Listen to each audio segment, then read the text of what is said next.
ग्वादर पर बलूचों का कब्जा हो गया है। जी हाँ, कल देर रात बीएलए ने एक जबरदस्त अटैक किया और उसकी बदौलत पाकिस्तानी सेना सब कुछ छोड़ छाड़ कर ग्वादर से भाग गई, जिसके बाद बलूचों ने ग्वादर के एक बड़े हिस्से पर कब्जा कर लिया।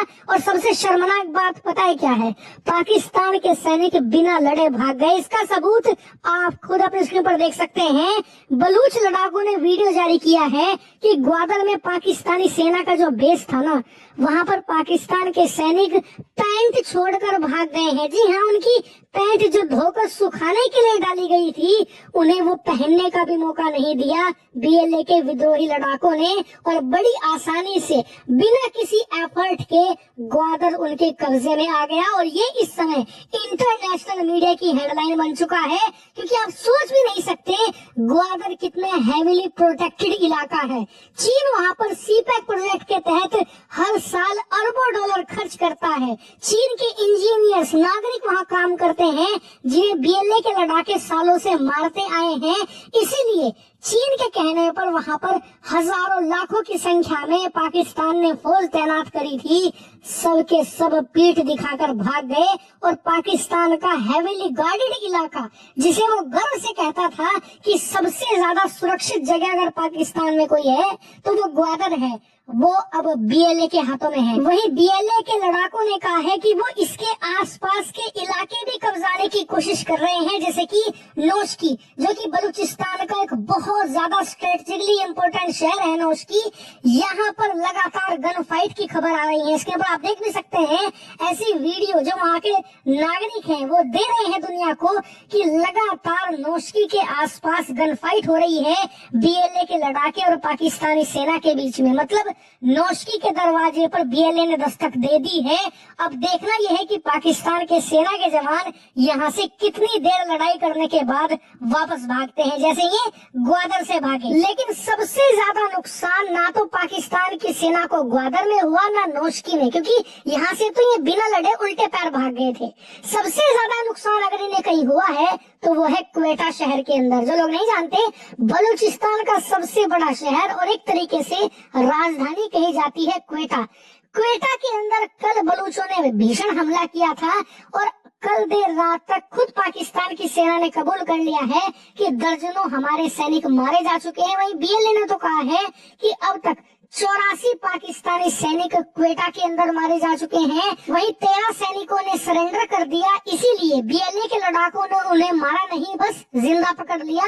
यानी कि 13 के करीब बंधक हैं पाकिस्तानी सैनिक बीएलए के पास। यानी कि देखा जाए तो सबसे ज्यादा नुकसान हुआ है क्वेटा के अंदर। वही कई और शहर भी हैं जो छोटे हैं, कस्बे आप उन्हें कह सकते हैं भारत के स्टैंडर्ड के हिसाब से। वहाँ पर तो बीएलए के लड़ाकों ने 6 से लेकर 7 कस्बों में ऑलरेडी अपना परचम फहरा भी दिया है। कई जगह गांव तो बिना लड़े ही उन्होंने जीत लिए। यानी कि ये अगर पिछले कई दशकों का सबसे सफल और बड़ा हमला इसे कहा जाए पाकिस्तान के ऊपर तो गलत नहीं होगा। वहीं पाकिस्तान कितना टूट चुका है इस हमले से, आप स्क्रीन पर देखिए। ये आदमी बलूचिस्तान का चीफ मिनिस्टर है। जैसे हमारे यहाँ राज्यों का चीफ मिनिस्टर होता है, पाकिस्तान में भी अलग अलग राज्यों के अलग अलग चीफ मिनिस्टर होते हैं।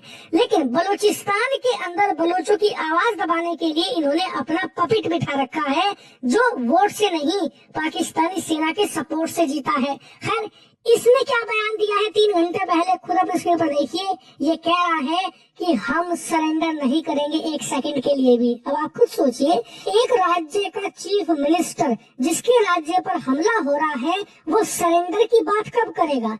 तब ना जब वो हार रहा होगा। क्योंकि सरेंडर एक बहुत बड़ा शब्द है, आत्मसमर्पण। ये तो तभी होता है जब किसी देश की सेना आवाम पूरी तरीके से डेसिमेट हो जाए। सरेंडर आसानी से नहीं होता।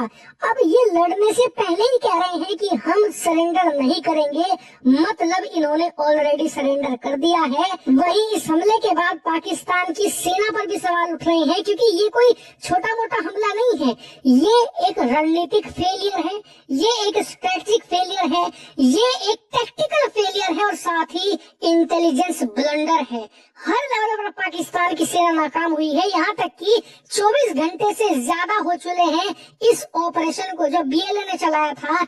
अभी तक पाकिस्तान की सेना रिस्पॉन्स का प्लान ही तैयार नहीं कर पाई और इसका नतीजा ये है कि बलूच तेजी से जमीन कब्जा रहे हैं और इनसे ये जमीन छुड़ाने में ना पाकिस्तान के खून और पसीने छूटने वाले हैं, क्योंकि जब क्लियर अप ऑपरेशन चलाया जाता है किसी भी सेना द्वारा तो वो बहुत घातक होता है, क्योंकि आप हमलावर को कब्जाई गई जमीन से हटा रहे हो। ये बहुत मुश्किल है, बल्कि ये कहिए दुनिया का सबसे मुश्किल ऑपरेशन माना जाता है। और ये मानकर आप चलिए जितना वक्त पाकिस्तान की सेना गवाएगी क्लियर अप ऑपरेशन चलाने में, उतनी ही जमीन बलूच कब्जाएंगे और उतना ही खून पाकिस्तान की सेना को बहाना पड़ेगा इन्हें जमीन से हटाने में। इसीलिए आने वाले कुछ दिन पाकिस्तान के लिए बहुत भयानक होने वाले हैं। इसीलिए चैनल को सब्सक्राइब कर लीजिएगा, जैसे कोई बड़ी खबर आएगी मैं आपको सूचित